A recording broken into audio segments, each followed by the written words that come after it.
Hello everyone, কে কেমন আছেন? আশা করছি যে যেখানে আছেন মোটামুটি ভালো আছেন।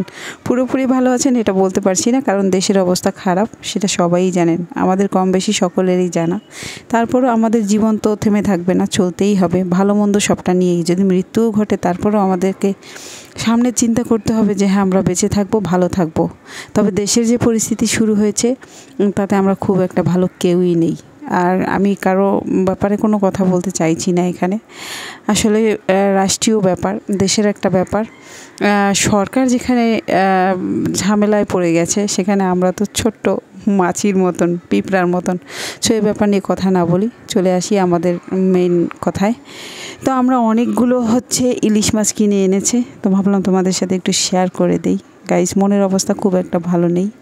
ইতিমধ্যে দেশের পরিস্থিতি এত বেশি খারাপ হয়ে গেছে, আসলে কোনো কাজবাজ বা খাওয়া দাওয়া কোনো কিছুতেই মানুষের মন ভালো থাকে না।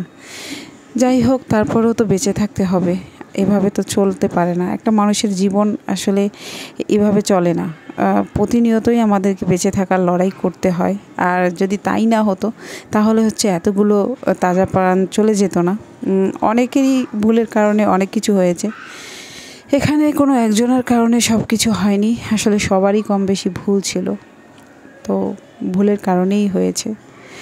যাই হোক, যা ঘটে গেছে সেটা ঘটা ভালো হয়নি, ভুল হয়েছে ঘটাটা।